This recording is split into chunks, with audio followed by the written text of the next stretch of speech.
Hi everyone, and welcome to our webinar today on cybersecurity breaches, your business's legal responsibilities. My name is Paul Wright. I'm a practice group leader in LegalVision's commercial team, and I'm joined today by Ajay Unni, the founder, chief executive, and chief cybersecurity officer of StickmanCyber. We'd like to start with an acknowledgement of country today. LegalVision acknowledges and pays respect to the past, present, and emerging traditional custodians and elders of this nation. In particular, the Gadigal people of the Eora Nation, whose land LegalVision's headquarters is situated on, and the various lands on which those of you are joining us today. Before we begin, a couple of quick housekeeping items. First, you will be emailed a copy of this webinar recording and the slides at the conclusion of the webinar. As Ajay and I have our discussion today, we'd love to get some questions. We've got some time allocated at the end, so please submit them in the chat box as we go. And at the conclusion, please take a few moments to complete a short survey after the webinar. So Ajay, this is a broad outline of the things we're going to discuss today. We're going to talk about the legal obligations in the event of a cyber attack. We're going to then pivot to managing those cyber risks. We'll talk a little bit about the data breach notification obligations and broader notification obligations in the event of a cyber attack, before wrapping it up with a short summary and a quick Q&A, and then we'll talk through some special offers available to webinar participants. So first, Ajay, if we move to talking about legal obligations in the event of a cyber attack, are there any particular questions you'd like to ask me? Yeah, so Paul, as we discussed earlier in the week, we wanted to give value to our audience today in terms of, when an attack happens. So normally it's like when a cyber attack happens or a data breach occurs, everybody is running helter-skelter trying to contain that. But people are not thinking about communication, insurance, legal implications. Obviously, they want to contain the attack and do the right thing by their business and their customers. But are they thinking about the legal implications? So maybe if you can, cover a little bit, summarize the whole aspect of what are the legal obligations for a business. Doesn't matter what size. What are the general business obligations from a legal perspective post a data breach or a cyber attack? And just to distinguish data breaches, that data has left the organization and maliciously stolen. An attack is you've been hit by a ransomware, no data has been lost yet, but it could potentially lose. So that's the distinction between data breach or cyber attack. So Paul, back to you, please. Thank you. Sure. So absolutely. I guess the first thing to note is that it is a crime to commit cyber attacks. So there is this broader protection for the community that's enforced by the government and the various government agencies. And so criminal code and the criminal legislation makes it a crime for individuals to do things like computer intrusions, unauthorized modification of data, develop and distribute software like malware and ransomware and dishonestly obtained data. So that sort of sits there as a broad framework, protecting the community at large in the event of cyber attacks. And so if you are a victim of a cyber attack, you should reach out to the government protection agencies. And helpfully in Australia, the Australian Centre for Cybersecurity centralises a lot of that, and their website cyber.gov.au is just a good general reference point for materials and updates on cyber situations, but it also allows you to notify the government, and they can then look to enforce some of that criminal legislation. More broadly, in terms of legal obligations, and a little later on, we're going to delve into particular data breach notification obligations under the Privacy Act. But as you mentioned, it is worthwhile just having in the back of your mind that you will have a series of legal obligations in the event of a cyber attack.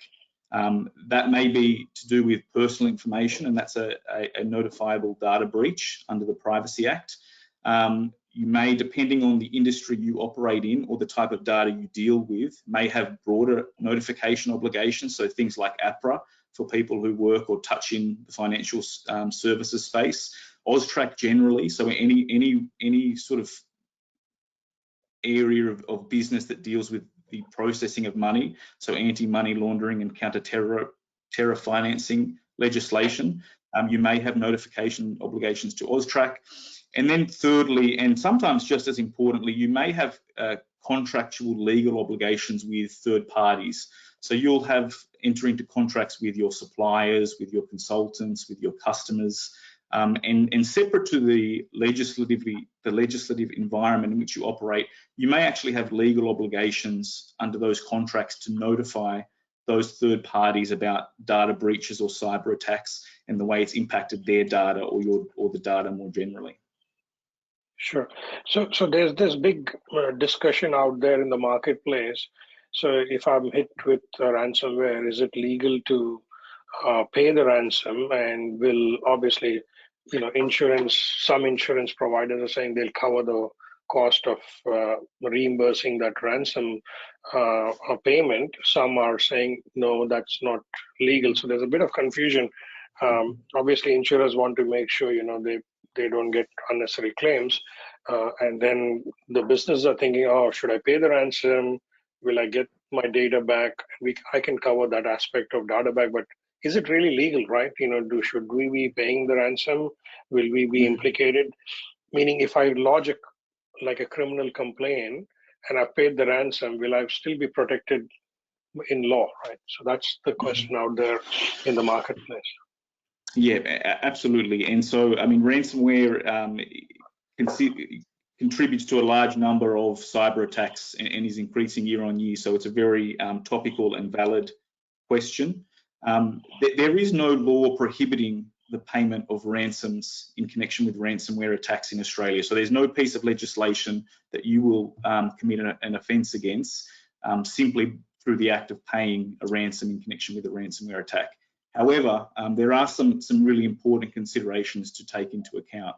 First, in almost all cases, you're not going to know who you're paying the ransom to in the event of a ransomware attack. I mean, that's why they're so pernicious and dangerous.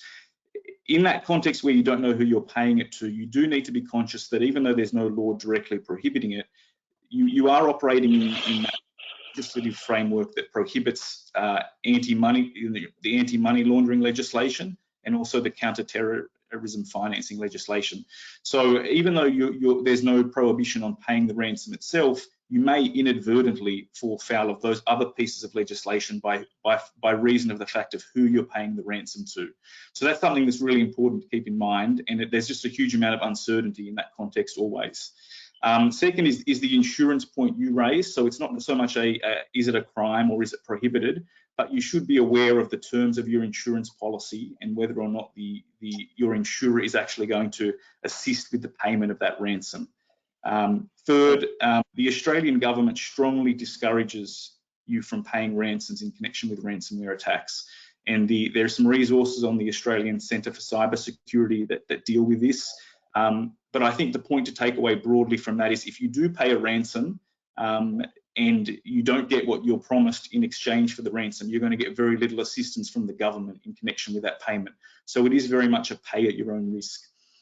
Finally, the then opposition introduced a bill last year dealing with ransomware payments. And at the heart of it was contemplation that if you do pay a ransom, you'll need to notify the government about the ransom you've paid, what it related to, and the amount and information like that. Now that's not law at the moment, but the then opposition is now the government, so there's a good chance it may be on their legislative agenda over the next couple of years. And there's always the potential that the legislation will be a little bit retrospective too. So if you are making those payments now, be conscious that at some point in the future you may need to notify them. But in short, AJ, there's no law that directly prohibits it. There's just a broader context of legislation and commercial considerations you need to take into account before you make that payment. And so, oh sorry, I think you're on mute, AJ. You're okay? Yeah, sorry. So there's also this worry in certain businesses that if they pay the ransom, and because there's certain countries are in war right now, there are sanctions to certain countries where you could make payments. How is that seen from a legal lens perspective? So absolutely. I mean, from a legal perspective, if you breach those sanctions, it will be there's no defence that you were paying a ransom, or there was no, in some circumstances there's no defence that you didn't know you were making the payment. So it is a huge risk, and it's something that like I said, because you typically do not know who you're paying the ransom to at the end of the day or where they're located. It is a huge risk. The Australian Centre for Cybersecurity has noted that there is increased cyber activity arising out of places like Russia at the moment, in conjunction with geopolitical events. Now they've said that there's no direct threat to Australian businesses at the moment, but it is something, there is a sanction regime in place. And it is just something that everyone needs to be mindful of, that residual risk that's always going to be there in the background. It's going to be very difficult to quantify and identify at the period of time that it's made. So Ajay, I mean, that's a sort of the broad outline of the legal framework in which we're all existing, whether we're a particular, a cyber-oriented business or just a business generally. I guess that then sort of turns us a little bit to, cyber risk management and what that looks like. And so, I mean, from your perspective, I mean, what is cyber risk management, and what would you consider is best practice in that space? Yeah, I think the biggest challenge most businesses face is how do you determine risk? So I use analogies such as, if my children are crossing a suburbia road to crossing a road in the main streets, as human beings, we understand, the physical environment risks a lot better than what's there on the digital environment, right? And I think the whole industry, the whole human race is dealing with this whole risk, right? I was talking to a parent the other day, and they're like, I don't know what my kids are getting hit with in terms of spams, in terms of advertisements while they're playing games. To quantify the risk of cyber has been a big challenge for businesses, right? And many businesses don't even, begin to comprehend what's the value of their data, what they store, and is it their staff data? Is it their customer data? Is their partner data? Is it their customers' data? So there's all this aspect about third-party risk, fourth-party risk in terms of the whole supply chain. So the first element is, to identify your risk. So I use examples such as COVID, right?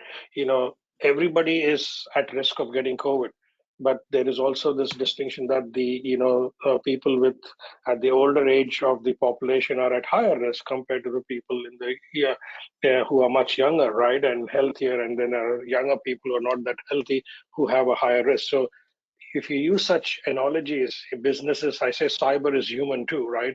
It's run by human beings. It's run by, businesses are run by people. The risk element has to be distinguished across the board, and you can't just say, oh, everybody has the same risk, right? Yeah, everybody has a similar kind of a threat, but the risk level may vary from organization to organization, right? The first thing what I tell organizations is to sit down and just have a think.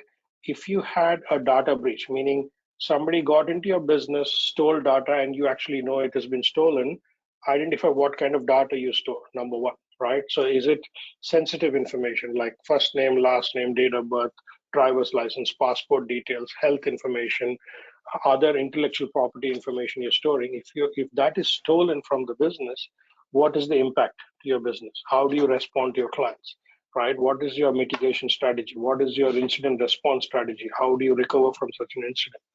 The second element I tell businesses, imagine you've been hit by a ransomware attack. On an average, it takes about 21 days to recover from a ransomware attack, right? So before you even go into managing the risk, identify, okay, if I can't run my business for 21 days on an average, what is the impact to my business?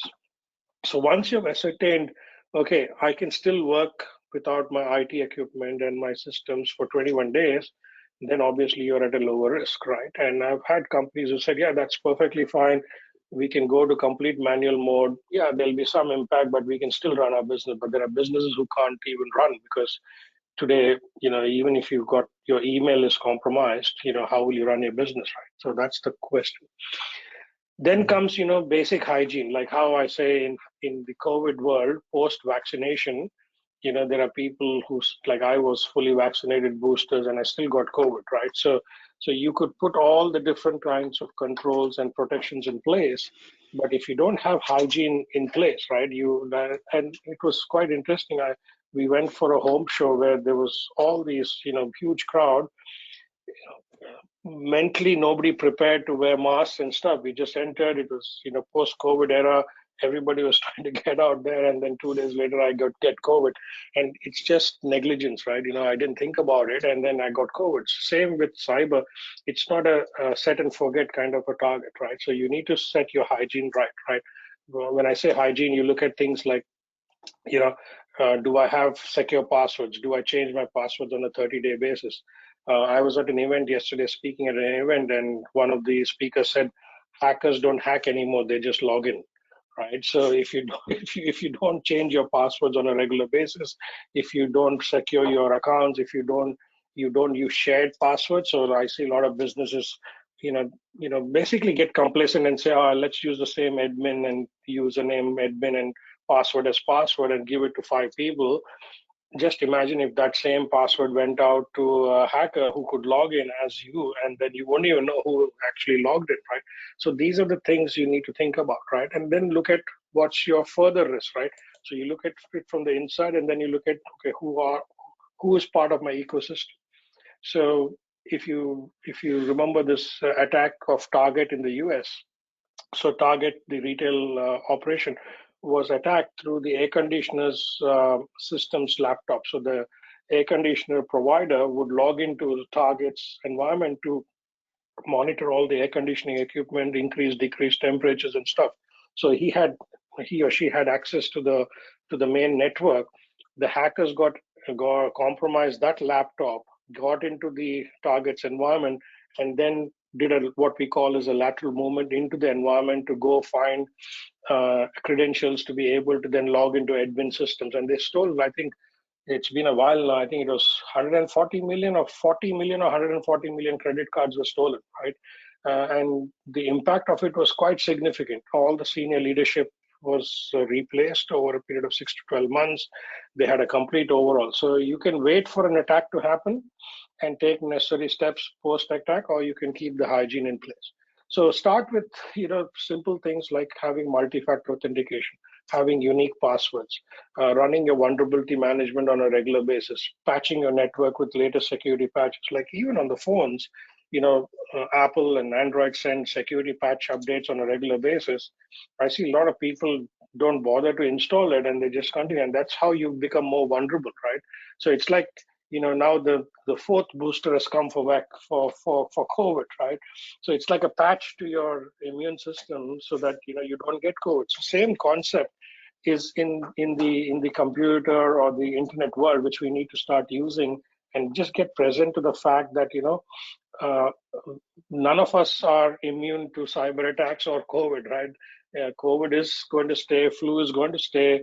We need to take the right kind of precautions to be able to combat such situations and then overcome such kind of thing. And the most important thing is, even if you get attacked, having a strong incident response plan is so critical, right? Because you need to know how to respond. So again, using COVID as an example, you isolate yourself, you go into hydration mode, you take Panadols, and you do certain things to protect yourself from that COVID attack being worse, right?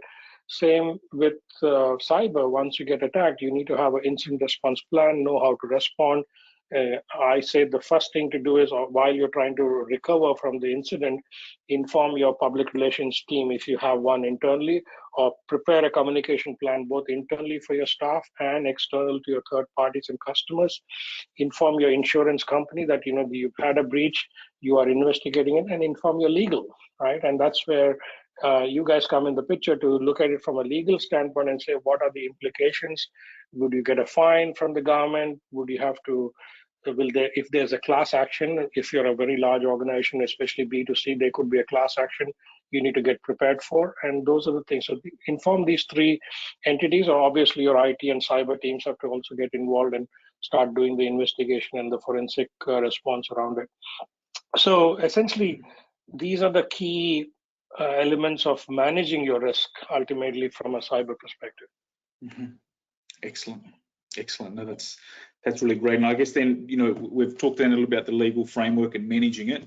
I guess naturally it then flows through to talking about what should you do in the event of a data breach, and what are your particular notification obligations.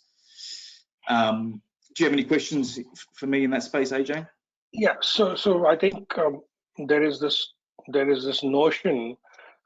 Because there's GDPR got a lot of press, right, in the Europe, right, and some people started freaking out, saying, okay, we'll have to notify in 4 hours and 3 hours, and so it's important now to share with our audience what is the Australian law around data breach notifications. How do you determine this is notifiable or not? So if you could shed some light around that, that would be awesome. Absolutely. So there are a number of regimes that apply to various businesses. We'll focus mostly today on the regime under the Privacy Act, because it applies to most businesses. So if you're a business that has turnover of $3 million or more annually, or even if you don't have that level of turnover, but you deal with certain prescribed types of data, like health information, gathering of tax file numbers, you are subject to the Privacy Act, and you're subject to the notifiable breach obligations. And basically what that is talking about is, it's very broad. It's any unauthorized access or disclosure of personal information. So it will definitely capture cyber attacks, but it also may capture inadvertent disclosure of personal information that a business makes. A notifiable data breach, assuming you meet the threshold for a business to which the Privacy Act applies, and as I mentioned, that's most businesses. A notifiable data breach needs to meet the following criteria. So firstly, there's some unauthorized access or disclosure of personal information. In the context of a cyber attack, that threshold is always going to be met. However, there is a link to personal information. So our notifiable regime here under the Privacy Act is tied to personal information only. So personal information is information that allows you to identify a person or makes that person reasonably identifiable. So it doesn't apply just to broad commercially sensitive information, although you may have contractual obligations with third parties in relation to that. It's tied very much to personal information about individuals. So if there's any unauthorized access or disclosure of that personal information, that's the first threshold met. The second is a question you need to ask is it likely to result in serious harm to the individuals to whom the information relates? And again, in the context of a cyber attack where you've got a malicious actor, the threshold for that is going to be very low. It's still a question you should ask yourself, but if you've got a malicious third party seeking to extract or access that information, there's a very good chance it's going to result in serious harm to those individuals. The third question is can you prevent that serious harm from occurring by remedial action? That's going to be very context specific. You're going to need to look at the nature of the data breach itself and particular actions you can take to prevent it. But again, in the context of a malicious cyber attack, the threshold there is going to be very low. So if you meet all of those three indicators, you've got a notifiable data breach. What happens then? Well, there's a whole process that AJ spoke to previously, and that would be incorporated in your incident response plan. In the first instance, you're looking to identify the nature of the breach. You're looking to contain it as much as possible, secure the information, get a really good picture of the information and data that's been affected. Once you have a good understanding of that, that's when the counter under the regime for notifying begins. So there's no specified time period by which you need to make a notification under the Privacy Act, but you do need to make it as soon as practicable following your identification that the notifiable data breach has occurred. So there's some flexibility that works in your favor at the beginning. It does give you time to address the cause roots of the problem, secure the system, secure the data, identify the nature of the breach. But there's a pretty short leash at the back end once you do identify that there has been a notifiable data breach. And you need to notify the Information Commissioner, and on the Office of the Australian Information Commissioner, there is a form and a process. You need to notify them of obviously your corporate details, the information that's affected, the nature of the data breach, but you also have to then reach out individually to each person that's been affected. So there's a two-tier disclosure requirement and notification requirement, and obviously that second can be quite costly and time-consuming, but it's essential. And failure to meet those requirements can result in enforceable undertakings. That's basically a process with the commissioner where you agree to take certain steps to rectify the shortcomings in your notification obligations. There are civil penalties which for businesses can range to the millions of dollars. So failure to make the notification can have a really serious financial impact on the business. And there's also the option of court-directed directions and actions, particular actions you'll need to take to rectify the shortcomings. Now that's the regime under the Privacy Act. If your business deals with critical infrastructure, there are some more rigorous obligations imposed. There is a timing threshold there, which is 12 hours at the moment. So if your clients, if you have government clients or you're in the government and you deal with critical infrastructure and there is a data breach in connection with that critical infrastructure, that'll capture things like energy and obviously and civil infrastructure, but also financial services and health services. There are some more prescribed shorter requirements there. Sure. So Ajay, I was just thinking in terms of the time here, we might just skip through to the summary so that we've got time for the questions at the end. Sure. I guess just turning to that, I mean, we've talked about the legal framework, and you've given some great insights into the practical and operational frameworks. That's a general question to sum up. I mean, how should organisations protect themselves as well as their customers? Yeah. So as I said, hygiene is top priority, right? Even organizations who have the highest level of certifications, and this is a great example of Equifax, which had all the certifications you could imagine, and they still had a data breach, right? And that was another very interesting example. The hackers got into a database which was called the complaints database, right? Which was sitting completely separate, unmonitored, and all the customer complaints were stored in that. The hackers got access to that particular database or server, and then they traversed and laterally moved into the other parts of the business, right? So you can go to any extent of security compliance certification, but hygiene is important, right? You can't leave any door or window, and in tech terms, any ports or any software or any laptops unattended, right? You need to have some kind of surveillance in place to be able to actually say. So I use another example of like how buildings have and homes have back-to-base alarm systems. So when you could have the best lock and the key and best doors and windows and grills and everything else, but if someone breaks into your home or office, if you don't have a surveillance system and video cameras, until you come back the next morning, you wouldn't know that there was a breach, right? If you had some kind of surveillance like a camera and a back-to-base alarm system, if there's a breach, then at least you can get notified saying, hey, some activity is happening. It looks like a potential breach. Go and investigate it, right? So we highly recommend businesses to have some kind of surveillance in place so that at least you can take some proactive action rather than being reactive after the fact, right?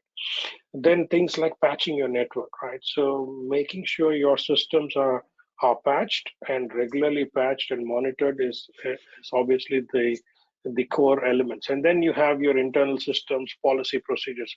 A lot of businesses think, oh, policy procedures are only for big businesses, we don't need it. But once you go to like more than one staff member in your business, you need to have some kind of regime how you operate, right? Obviously, small businesses especially like to operate based on, trust and, common sense, but I wish common sense was very common. It is not, right. And if you put some kind of a policy, this is how we manage information in the business. This is how we change passwords on a regular basis. These are basic rules what you put around your business to protect your business, right? And then obviously have training and education. I can't emphasize enough. It's seen as one extra thing to do for many businesses, but if you don't train them on how to deal with phishing emails, because all it takes is one click, right? And then it could download a malicious software, or people, even today, we are 2022, we run phishing campaigns. Businesses give away, staff give away their username password quite easily, thinking that it's a legitimate email from IT or someone else. And That's right. lastly, when all defenses fail, then you have your incident response plan to respond and recover from that incident. Yeah, absolutely. I just, from my perspective, reiterate that point about having procedures and policies in place, and not just drafting them and setting them aside and putting them, on a link on the intranet, but looking really to culturally imbue those positions within the organisation, getting everyone very cyber aware. That maximises the chances of preventing cyber incidents and cyber attacks, and that's the position you want to be in. I think, AJ, it just links back to your earlier point about risk and managing that risk and getting ahead of that risk as much as possible. So we'll just turn now to some a few points before we head to the Q&As. We've received some questions about what are some good resources in this space. LegalVision has a very short fact sheet that succinctly captures the notifiable data breach regime. And StickmanCyber has, in addition to some great web resources on its website, I know you write a blog quite regularly, AJ, as do your team, but there's a great publication there on the top 10 ways to protect your business. So please access those in the handout section in the webinar or via the links provided.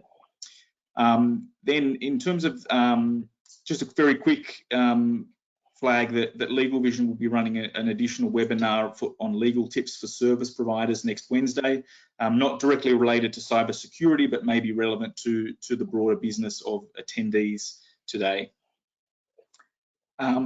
So we've got some time for some quick Q&A, AJ, and I've got a few here. The first one I might throw across to you, although I've got some experience too. I mean, what typically happens in a ransomware attack is the first question we've got. What does that look like in at a very high level, the process that what would it look like for a business if they've been the subject of a ransomware attack? Yeah, the first obvious expectation is you log in first thing in the morning or open your computer. You log in and it says, all your files have been encrypted. Click on this link to pay this ransom, and we'll send you the decryption keys, right? That's the first experience. Or you log in, your laptop is secure, but you've logged into your server. The server puts out a message saying that you've been hit by a ransomware. This is the link to pay this money. Normally it's Bitcoin based, and then that's when reality hits, right? Saying, oh, now what do I do? So then follows the whole incident response process, and then working out what needs to be done. Who do you contact? Obviously, IT and cyber teams get contacted. Communication, legal, and insurance needs to be informed that this is happening, and then you run an incident response plan within the business, essentially. So that's the first thing to expect. Obviously, the most simplest way is, God forbid, your backups are not also encrypted, but if you have a latest backup, you try to retrieve from the latest backup. But hackers obviously have become smart. They try and encrypt everything in the ecosystem, including a backup, so you have nowhere to go back. So it's so important to have backups in place so that you are able to recover from at least 30 days ago or to 2 days ago, but there's still going to be some kind of impact post ransomware. Excellent. Next question is one for me. Given that one can inadvertently breach legal acts if they pay the ransom, doesn't that mean that the business has no choice but to have its data compromised? I think probably the way I'd respond to that is again, it's a matter of weighing up risks. And so the points that I was raising earlier was not that you can never ever pay a ransom, and we do know that businesses choose to pay ransoms. It's just to flag the risks, and so there's risks to manage in your everyday business that AJ has spoken about, on the hygiene points and the processes, and making sure that culturally there's good cyber awareness. Once a cyber attack hits, it's going to be different and complex for each business, and when it comes to resolving that in the best way possible, it's it's going to be a matter of weighing up those risks. And so we say always act extremely quickly. You need to move quickly to identify and isolate, to back up, as AJ had mentioned, to identify the nature of the data that's been affected, and that to the extent that you don't have the in-house capabilities from a legal or a cyber security perspective, we always advise reaching out to the experts. It does cost a little bit initially, but it can save you a lot of pain from a business operations perspective and a legal and a notification perspective over the long run. Then another question here is there anything in the current business environment in terms of risks that businesses should be aware of? I've got one I can kick off with, and then I'll throw across to you, AJ, because you'll definitely have some great insight. One is just from a very practical perspective. I mean, I spoke a little bit earlier about the general geopolitical situation and following trends and issues on cyber.gov.au. Very shortly, .au direct is going to be available as a domain name for businesses. Basically, instead of say cyber.com.au, you'll be able to have cyber.au. There's a priority registration process that is available for existing businesses through to, I think the date is the 20th of September, so just a little under a month. After that date, the various domain names will be open to the public. And there is a risk there that if you don't secure your business's direct.au domain name, that they'll be purchased by third parties, and then you'll either need to pay a much higher price at some point in the future to buy it off them to secure your entire online presence. Alternatively, it may be accessed by third-party malicious actors who could use that to deceive your customers and third-party contractors. So that's just a little something I thought I'd flag here because it's very practical and direct, and there's some action you can take, but the clock is ticking. So again, just go to cyber.gov.au. There's some great information there on the process available. But AJ, did you have anything you thought mentioning before we wrap up? Yeah, so that's a very good point. In fact, post the Equifax breach, there were so many fake domains created using the word Equifax, equifaxdatarecovery.com and equifaxincidenresponse.com.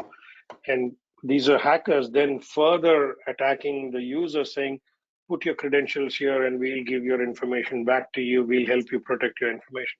So whether business is small or big, like even StickmanCyber, we have been able to acquire StickmanCyber.au now and StickmanCyber.com.au.com. So we've got these multiple domains.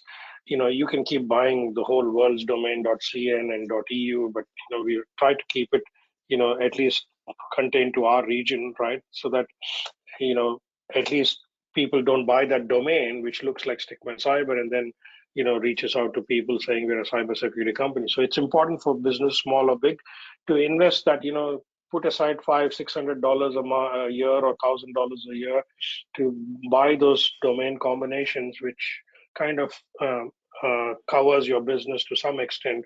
Obviously, you can't end up spending a lot of money on all different combinations of domain names, but do whatever best you can. So that's really a good point. Thank you. Excellent. Okay, so that concludes the substantive part, but there's just a few things we'd like to share with all of the participants today. The first is, AJ, I'll throw across to you to give a brief overview of the cybersecurity as a service that Stickman provides and an offer available to participants today. Yeah, sure. So with the growing demand of cybersecurity, businesses, as I said, are not clear about their cybersecurity risk, compliance, or certification, right? So at Stickman, we have built a very comprehensive, fully managed service which helps you protect, compliance, certify to various different cybersecurity standards so that you have the peace of mind. What we've seen is what businesses get out of this service is once they have got the protection, compliance, and certification, they build trust with their customers. They are more safe, and they can grow their business with these certifications what they have. So it's a fully comprehensive service. As I said, it includes unlimited access to things like surveillance, vulnerability management, building all your policies, your questionnaires. If you're receiving incoming questionnaires, we run all your training and phishing.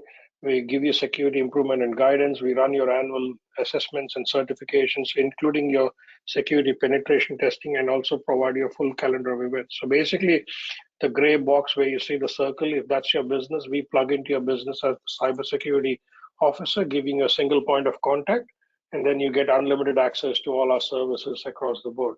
So there is a downloadable version of a takeaway, a handout today. If you want to reach out to us, in the next slide, there is email IDs and telephone numbers you can call. And if you need any help, we are offering a free consultation as part of this webinar to the attendees. So feel free to book a time using the email or giving us a call, and then we'll support you through the process. Thank you. Excellent. Thanks, Ajay. And then just from LegalVision's perspective, we offer quite a unique and innovative way of delivering legal services. We're a member-based subscription type business. So you sign up for a subscription with LegalVision, and these are some of the great benefits you get: unlimited document drafting and reviews, ongoing unlimited legal advice consultations. We can help you with your trademark applications. We offer this, through a huge team of in-house lawyers that allow us to guarantee quick turnarounds and provide at a really affordable monthly fee. So as a benefit of attending today's webinar, you're able to request a complimentary consultation. Please leave your contact details in the survey that will appear at the webinar ends, and we can reach out, or you could also send us an email at that link. We'd love to hear from you. Ajay, thank you so much for joining me today. It's always great chatting with someone who has such depth of experience in this space and really understands it. I really appreciate it. Same here, Paul. Thank you for your guidance and your knowledge and the depth of your and breadth of your experience in the cyberspace. So great chatting. I'm sure people get great value out of this webinar. So thank you. Thank you. Thank you. Thank you, everyone.